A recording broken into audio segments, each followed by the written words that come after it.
જય શ્રી રામ। આજે હું તમને બતાવીશ અયોધ્યા રેલવે સ્ટેશન અને અયોધ્યા રામ મંદિર।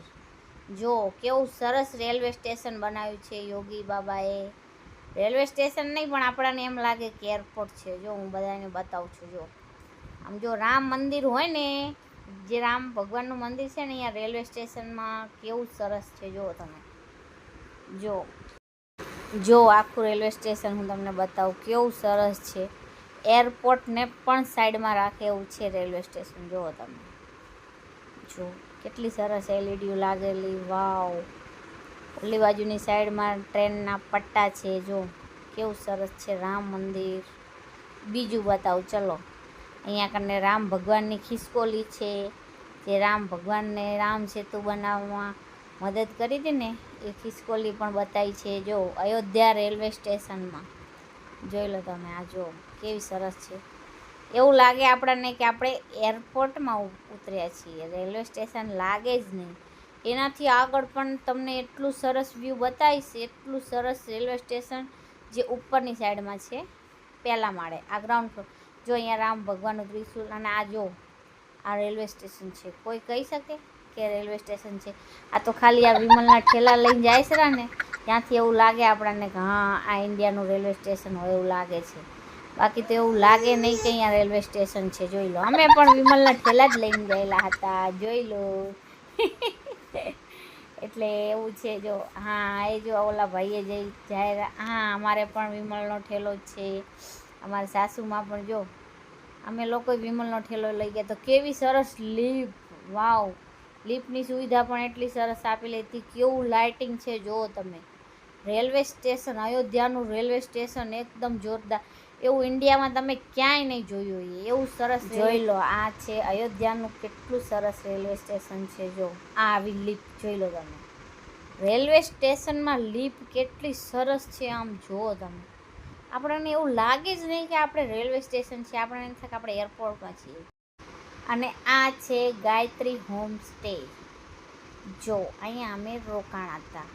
બહુ સારી પ્રાઇસ, સારી હોટલ છે, બહુ જ સરસ છે। કોઈ અયોધ્યા જાઓ તો ત્યાં કને તમે રોકાઈ શકો છો, જ્યાં કને એક્સ્ટ્રા ગાદલા પણ આપી શકે છે। જો બહુ જ સરસ રૂમ છે। અને હવે અમે નીકળી ગયા છીએ દર્શન કરવા માટે રામલલાના, રામ ભગવાનના। તો આ અમે અંદર એન્ટર થયા છીએ। જો રામલલાના દર્શન કરવા માટે, જ્યાં ભવ્ય રામ મંદિર બનેલું છે, જોઈ લો તમે। બહુ જ મજા આવે છે, બહુ જ, જેનો કોઈ પાર જ નહીં। આમ લાઈનમાં ઊભું, અને એટલી ગળદી, એની ભીડ ભાડ એવું કશુંય નહીં। લાઈનમાં ધક્કા મૂકી એવું કાંઈ પણ નહોતું।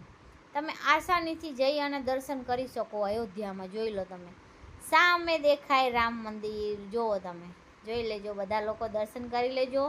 અંદર મોબાઈલ લઈ જવા અમને નહોતો મળ્યો, એટલે અમે જ્યાં કાને ઓલું તામિલનાડુથી જે મૂર્તિ આવી હતી ને 200 કરોડ રૂપિયાની, આ દેખાણા। જો રામ ભગવાનનું મંદિર દેખાણું। અહીંયા દૂરથી જ ખાલી અંદર મોબાઈલ જમા કરી લઈએ છીએ। અત્યારે દૂરથી દર્શન કરી, બધા લોકો દૂરથી દર્શન કરી લ્યો।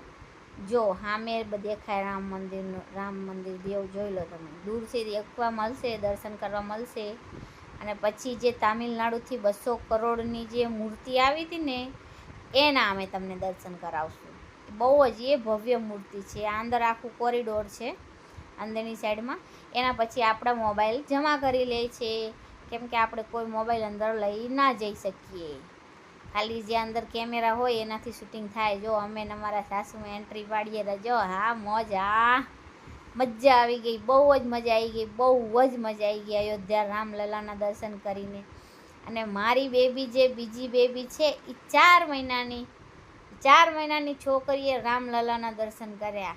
એટલે એનાથી મોટું ભાગ્યશાળી શું હોય, એનાથી મોટો સૌભાગ્ય શું હોય માણસને જીવનમાં। એટલે જો હું પછી તમને દર્શન કરાવું। આ કોરિડોર છે આખો અયોધ્યાનો। હા, અને હવે અહીંયાથી જે મોબાઈલ આપણા કને જમા કરી લેશે આપણા મોબાઈલ, પછી જે રામલલાના જે મૂર્તિ આવી છે ને તામિલનાડુથી, એના તમને દર્શન કરાવીશ। આ છે બહુ સરસ કોરિડોર છે। જો આખો અયોધ્યામાં બહુ મસ્ત કોરિડોર છે, જોઈ લો તમે। કેટલા લોકો, આટલી બધી પબ્લિક છે છતાં પણ ક્યાંય ભીડ ભાડ નહીં। જો કેટલું ભવ્ય અંદર કોરિડોર પણ બહુ સરસ બનાવ્યો છે. અને આટલી બધી પબ્લિક હોવા છતાં પણ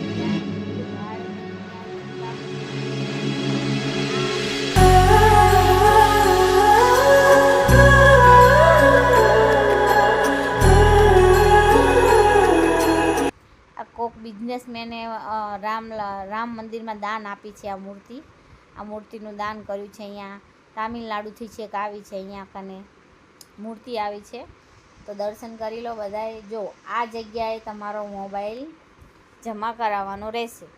અહીંયાથી પછી તમે આગળ અંદર મોબાઈલ નહીં લઈ જઈ શકો. બસ એટલેથી મોબાઈલ જમા કરી અને હવે અમે નીકળી ગયા છીએ બારે રામલલાના દર્શન કરી. અને અહીંયા બહુ નાની સરસ રામ ભગવાનની મૂર્તિ, ફોટા બધું આપણે જે ગામડે જઈએ એટલે બધાને આપવા માટે ગિફ્ટ લઈ શકો છો. મારો વિડીયો ગમ્યો તો લાઈક કરો, શેર કરો ને સબસ્ક્રાઈબ કરો. જય શ્રી રામ, હર હર મહાદેવ.